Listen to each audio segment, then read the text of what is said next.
Frais de mutation, taxe d'habitation, charges de copropriété, taxe foncière, acheteur-vendeur, qui paye quoi? Salut la team, c'est ce qu'on voit dans cette vidéo. Jingle.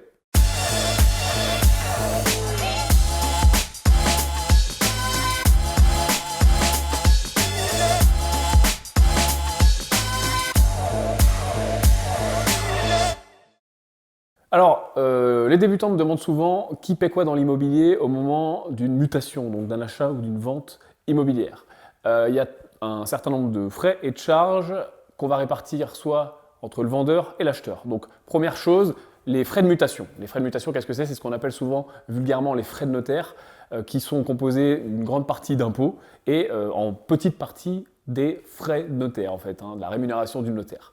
Donc, les frais de mutation vont être payés par l'acheteur. Il faut compter un peu plus de 8%, aux alentours de 8% pour un achat dans l'ancien de frais de mutation. Donc à ajouter au prix d'achat. Il est possible aussi, dans un faible nombre de cas, de passer ces frais de mutation à la charge du vendeur. C'est ce qu'on appelle un acte en main. C'est quelque chose qui a été à la mode à un moment, qui l'est beaucoup moins en ce moment. Bon, sache que c'est une possibilité si tu entends parler de l'acte en main. D'acheter acte en main, ça signifie qu'au lieu que ça soit toi, quand tu es en position d'acheteur qui paye les frais de notaire, ça sera tout simplement, enfin les frais de mutation dits frais de notaire, ça sera tout simplement ton vendeur. C'est une négociation, c'est complètement possible, c'est assez peu utilisé, c'est à tel point assez peu utilisé que même certains notaires ont oublié que c'était possible ou ça les embête de le faire, ils n'ont pas très envie de le faire, donc c'est vraiment quelque chose qui va être marginal. Donc frais de mutation, on va dire, aller dans 99% des cas à la charge de l'acheteur. Deuxième type de frais, de charges et de taxes, ça va être la taxe foncière. Donc la taxe foncière va être à la charge du vendeur jusqu'à la date de vente. Tu sais que la taxe foncière tombe une fois par an en fin d'année, et ce qu'on fait en général, c'est qu'on fait un système de prorata. Alors c'est pas quelque chose qui est obligatoire, c'est pas quelque chose qui doit être fait forcément, mais disons que c'est un usage et le notaire va calculer les proratas. Comment il va faire? Il va prendre le vendeur, jusqu'à quand dans l'année il est toujours propriétaire. Admettons que toi tu achètes un bien au 1er juillet. Le vendeur est toujours propriétaire du 1er janvier au 1er juillet. Donc lui, si on fait les prorata, va payer la taxe foncière du 1er janvier au 1er juillet. Et toi, en tant qu'acheteur qui devient finalement propriétaire au 1er juillet, tu vas payer le prorata de taxe foncière du 1er juillet jusqu'à la fin de l'année. Donc ça, c'est l'usage, c'est ce qui se fait. Sache que, tips, chose intéressante en termes de négociation, ça se négocie, c'est tout à fait négociable et tu peux tout à fait demander à ton vendeur d'assumer la totalité de l'année de taxe foncière, donc de ne pas calculer les prorata et de ne pas rembourser le vendeur à ce moment-là. J'aime bien placer cette négociation plutôt en fin de négociation, plutôt en dernière gratte, c'est-à-dire que tu vas faire ta négociation classique, prix de vente, travaux, etc., etc. Et quand tu sens que tu peux vraiment plus rien tirer de ton vendeur, tu peux placer cette petite feinte qui finalement ne va pas coûter très cher au vendeur, mais toi c'est encore une petite gratte supplémentaire, ça t'évite de faire les prorata au moment de l'achat. Souvent en plus on les oublie, on ne les finance pas, etc. Donc ça fait sortir un chèque en trésorerie, c'est jamais très agréable. Donc pense à le faire et pense à le négocier. Par contre, quand tu es en position de vendeur, bien sûr, évite de le faire et évite de le négocier et fais bien les prorata et demande bien au notaire de faire les prorata, il comprendra très bien. Sache aussi quand tu es en position de vendeur qu'en général on fait les prorata sur l'année d'avant, puisque suivant quand tu achètes dans l'année, on n'a pas encore reçu la taxe foncière de l'année en cours, on se base sur la taxe foncière de l'année d'avant, parce que faute de mieux, voilà. Il y a aussi quelque chose qui est possible, c'est de dire on va attendre, et certains notaires le font, que vous receviez la taxe foncière de l'année en cours et plus tard, vous rentrerez en contact tous les deux, acheteur et vendeur, et vous vous débrouillerez. Alors ça, non, attention, quand tu es en position de vendeur, refuse ça. Préfère perdre un peu d'argent, entre guillemets, parce que tu vas te baser sur la taxe foncière de l'année d'avant, et on sait que souvent les taxes foncières augmentent, donc il va y avoir un léger delta, que de te dire « Ok, je re-rentrerai en contact avec mon acheteur plus tard dans l'année quand j'aurai reçu mon avis, on fera les prorata à ce moment-là. » Alors là, c'est complètement compliqué, c'est complètement contre-productif parce que l'acheteur a acheté, le vendeur a vendu, tout le monde part dans la nature et voilà, il ne faut pas se faire avoir par ça. Donc, taxe foncière, prorata entre l'acheteur et le vendeur dans la majorité des cas. Ensuite, taxe d'habitation. On en parle assez peu, mais finalement, quand tu vas vendre une résidence où tu habites, ou si tu achètes à un acheteur qui habite à l'intérieur, il y a des taxes d'habitation également à prévoir, ou même si c'est loué à un locataire en place, le locataire paye une taxe d'habitation. La règle pour la taxe d'habitation, il n'y a pas de prorata, on ne s'embête pas, c'est la personne qui est dans les lieux, peu importe qui ça soit, toi, le vendeur, l'acheteur, un locataire, la personne qui est dans les lieux au 1er janvier de l'année en cours, donc le 01-01 de l'année en cours, paye la taxe d'habitation. Peu importe s'il déménage le 5 février, le 12 mars ou le 32 avril, finalement, il va payer la taxe d'habitation. Il a bien fallu mettre une règle. Donc c'est le logement où tu habites au 1er janvier de l'année en cours. Et c'est la personne qui habite dans ce logement qui paiera la taxe d'habitation. Donc tu n'as pas besoin de t'en préoccuper au moment de l'achat ou de la vente, peu importe que tu sois en position d'acheteur ou de vendeur.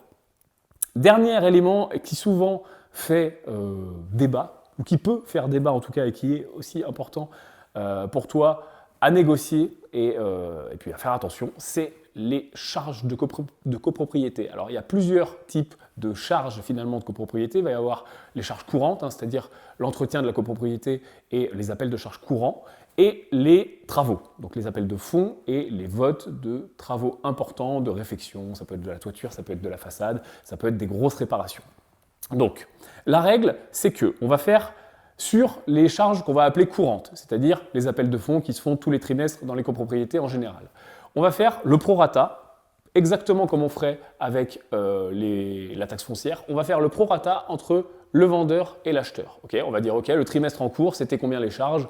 Ok, c'était 459 €, d'accord. Dans le trimestre, quand est-ce que j'achète? J'achète au bout de 1 mois et 2 jours. Hop, ok, donc au bout d'1 mois et 2 jours, je vais commencer à payer, je rembourse, etc.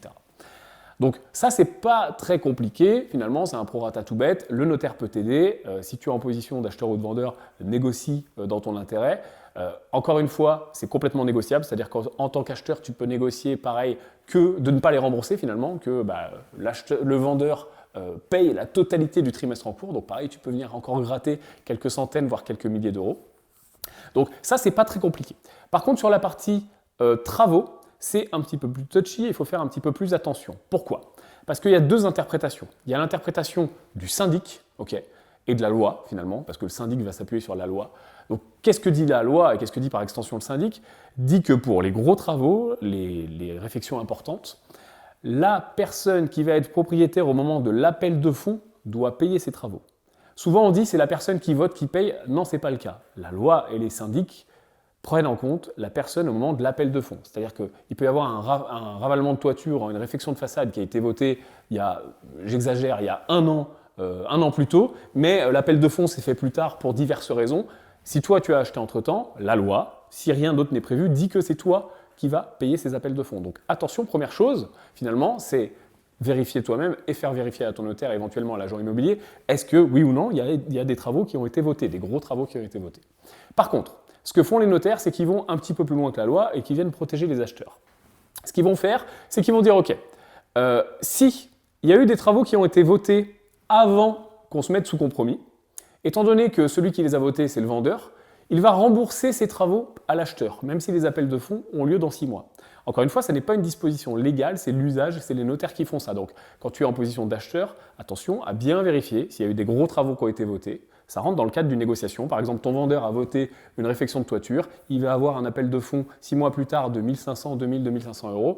À toi de bien faire mettre dans l'acte qu'il va te rembourser ses premiers appels de fonds, la totalité, la moitié, bref, encore une fois, c'est un arrangement entre vous. Et il y a un deuxième cas qui peut arriver, c'est qu'il n'y a pas de travaux qui ont été votés. Par contre, au moment où tu te mets sous compromis, et avant que tu achètes, donc dans ce moment entre le compromis et l'achat définitif, ce moment qui en général dure 1 mois et demi, 2 mois plutôt, 2 mois et demi, voire même jusqu'à 3 mois et plus, hein, c'est cet espace finalement qui est incompressible de délai administratif, à ce moment-là, il peut y avoir une AG, et à ce moment-là, il peut y avoir des votes. Donc pareil, ce que font les notaires en général, c'est que quand il y a une AG qui est prévue avec des votes dans ce moment-là, c'est que c'est la personne qui est sous compromis, donc toi, l'acheteur, quand tu es en position d'acheteur, qui va avoir le pouvoir et qui va pouvoir aller voter. Et donc si toi, en tant qu'acheteur, tu vas voter en toute connaissance de cause, c'est forcément toi qui seras propriétaire au moment des appels de fonds et c'est toi qui paieras tes travaux. Donc pour résumer, sur la partie gros travaux dans les copropriétés, en tant qu'acheteur, bien te renseigner est-ce qu'il y a des choses qui ont été votées et bien te renseigner à qui finalement on va imputer ces travaux-là et surtout s'ils sont importants et surtout si les appels de fonds vont intervenir dans le futur quand tu seras propriétaire. Encore une fois, on le voit, qu'on achète ou qu'on vende, beaucoup de choses à savoir chez le notaire. N'oublie pas de faire appel à ton notaire et de ne pas prendre le même notaire que le vendeur ou le même notaire que l'acheteur quand tu es en position de vendeur parce que c'est plus simple, parce que ça va plus vite. Encore une fois, le notaire défend tes intérêts, il est là pour connaître tout ce que je viens de t'expliquer et il est là pour faire appliquer, négocier, calculer tous ces prorata avec toi. Si tu as des questions, tu peux les mettre dans les commentaires, apporte ton pouce à l'édifice pour soutenir cette chaîne, tu peux aussi t'abonner pour ne rien rater et puis je te dis à plus.